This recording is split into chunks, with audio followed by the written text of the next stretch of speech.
بسم اللہ الرحمن الرحیم۔ السلام علیکم ڈیئر اسٹوڈنٹس، ہم سورۃ الاحزاب پڑھ رہے ہیں اور آج ہم نے سورۃ الاحزاب کا جو آیت نمبر 28 ہے اس سے ہم نے جو اس کا 5واں رکوع ہے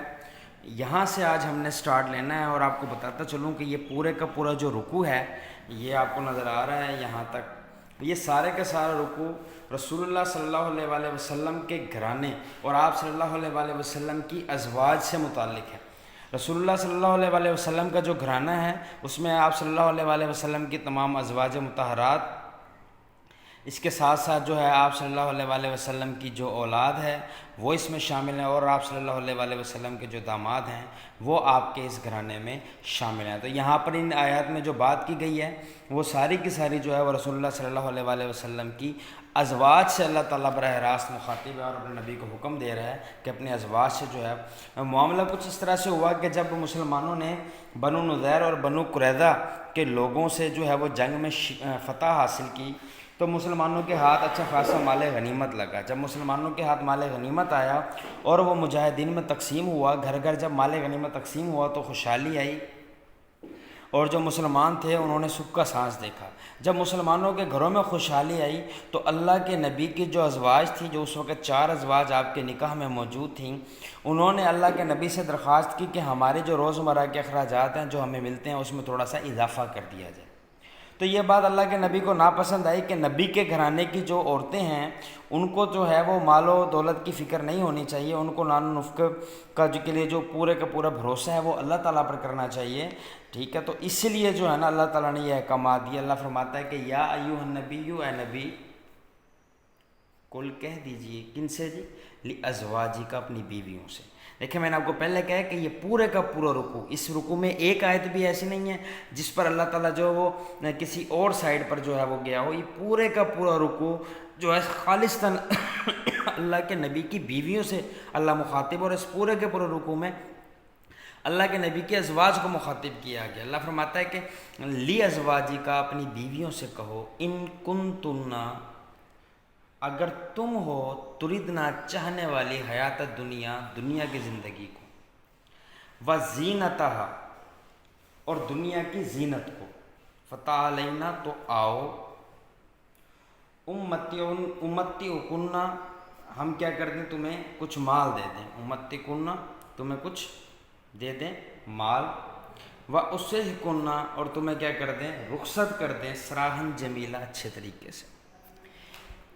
یعنی اللہ نے فرمایا اگر تمہیں مال کی ضرورت ہے، دنیا کے مال کی تم طالب ہو، تمہیں اپنا نان و نقفہ بڑھانا ہے، تو اللہ اے نبی ان سے کہو کہ اپنا مال لو اور میرے گھر سے رخصت ہو جاؤ۔ اور دوسری بات اللہ تعالیٰ نے کیا کہ ان کنتن، اگر تم میں سے، تردن اللہ، چاہتی ہیں اللہ و رسول، اور اس کے رسول کو، یعنی تم اللہ اور اس کے رسول کی خوشنودی کی طالب ہو، والدار الآخرہ، اور آخرت کا گھر یعنی جنت کی طالب ہو، فإن اللہ أعد للمحسنات، اللہ فرماتا ہے ہم نے تیار کر رکھا ہے، فإن اللہ، پس اللہ نے أعد تیار کر رکھا ہے، للمحسنات، نیکی کرنے والوں کے لیے، نیکی کرنے والیوں کے لیے، منکن، تم میں سے، اجرا عظیما، بڑا اجر۔ یعنی یہاں اللہ پاک فرما رہا ہے 2 آپشن دیے ہیں۔ پہلا آپشن کیا دیا ہے کہ اگر تم دنیا کے مال کی طالب ہو تو مال لو اور میرے گھر سے رخصت ہو جاؤ۔ دوسرا آپشن پیغمبر کی بیویوں کے لیے کیا تھا کہ ہاں اگر تم اللہ اور اس کے رسول کی خوشنودی کو چاہتی ہو، ان کنتن تردن اللہ و رسولہ، ہو تم اللہ اور اس کے رسول کو چاہتے ہو، ان کی خوشنودی کو چاہتے ہو، والدار الآخرہ، اور آخرت کا گھر یعنی جنت کی طلبگار ہو، تو اللہ کہتا ہے تم میں سے جو نیک کام کرے گی ان کے لیے ہم نے بڑا اجر تیار کر رکھا ہے۔ یعنی یہاں پر رسول اللہ صلی اللہ علیہ وآلہ وسلم کے ازواج کے لیے 2 آپشن آ گئے۔ پہلا آپشن دنیا کا مال لینا ہے تو لیں اور رخصت ہو جائیں۔ دوسرا آپشن کیا ہے کہ اگر آخرت کی طلبگار ہو تو اللہ اور اس کے رسول جس طرح تمہیں رکھیں اس طرح سے رکھو، اپنی جو ہے خواہش کو دباؤ اور اللہ اور اس کے رسول کے حکم کے مطابق چلو اور پرہیزگاری اختیار کرو۔ اللہ فرماتا ہے کہ یا نساء النبی، اے نبی کی بیویوں، من یاتی، تم میں سے جو بھی کوئی ایک بھی، یاتی من لائے گی یا مرتکب ہوگی، یاتی مرتکب ہوگی، من کنہ تم میں سے، بفاحشۃ مبینہ، کسی بھی کھلی گمراہی میں، یعنی کوئی ایسا کام کرے گی، کوئی ایسا لفظ کہے گی، کوئی ایسی بات کرے گی جس سے رسول اللہ صلی اللہ علیہ وآلہ وسلم کو دکھ ہوگا، جیسے کہ انہوں نے کہا ہمارے اخراجات بڑھاؤ، تو رسول اللہ صلی اللہ علیہ وسلم کو یہ بات اچھی نہیں لگی، تو اللہ فرماتا ہے تم اگر کوئی بھی ایسی بات کرو گی جس سے کیا ہوگا، تکلیف ہوگی رسول اللہ صلی اللہ علیہ وآلہ وسلم کو، یضاعف لہا العذاب ضعفین، تو تمہارے عذاب کو دگنا کر دیا جائے گا۔ یعنی اگر تم کوئی ایسا کام کرو گی، کوئی ایسی بات کرو گی، کوئی ایسے لفظ استعمال کرو گی جس سے اللہ کے نبی کو کیا ہوگی، تکلیف ہوگی، دکھ ہوگا، تو اللہ کہتا ہے کہ ہم تمہارے عذاب کو یضاعف بڑھا دیں گے، لہا العذاب، عذاب کو، ضعفین، دگنا۔ وَكَانَ اللَّهُ ذَلِكَ عَلَى اللَّهِ يَسِيرًا، اللہ کہتا ہے خدا کو یہ سب کرنا آسان ہے۔ یعنی اوپر والے دو آپشن میں سے اگر تم نے کوئی، پہلے تو یہ آپشن اختیار کرو پیسے لو چلے جاؤ، کوئی ناراضگی نہیں ہے، مال لو چلے جاؤ۔ دوسرا آپشن، اگر تم اللہ کے نبی کے گھر میں رہو تو اللہ اور اس کے رسول کے احکامات کے مطابق زندگی گزارو۔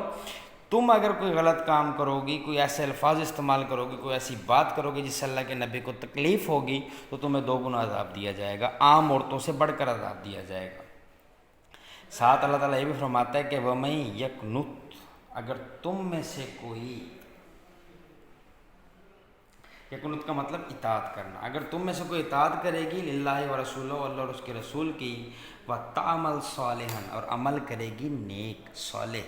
اللہ فرماتا ہے، پچھلے میں فرمایا جو غلط کام کرے گی، یہاں فرما رہا ہے جو اطاعت کرے گی اللہ کے اس کے رسول کی، اور وہ کام کرے گی جو اللہ اور اس کے رسول کو کیا ہوگی، کا پسند ہوگا، اللہ فرماتا ہے نُؤْتِهَا أَجْرَهَا مَرَّتَيْن، تو ہم اس کو ثواب بھی دگنا دیں گے۔ یعنی اگر غلط کام کرو گے تو عذاب بھی دگنا، عام عورتوں سے زیادہ، اور اگر اچھا کام کریں گے تو اللہ فرماتا ہے کہ تم اگر اچھا کام کرو گی، اللہ اور اس کے رسول کی فرما برداری کرو گی، تو تمہیں پھر اس کا اجر بھی دونا دیا جائے گا، ڈبل دیا جائے گا، دگنا دیا جائے گا۔ اللہ فرماتا ہے وَأَعْتَدْنَا لَهَا رِزْقًا كَرِيمًا، اور اللہ نے تمہارے لیے عزت کی روزی تیار کر رکھی۔ تو ڈیئر اسٹوڈنٹس، جو باقی کی آیت ہے انشاءاللہ نیکسٹ ویڈیو میں پڑھیں گے۔ بہت شکریہ، اللہ حافظ۔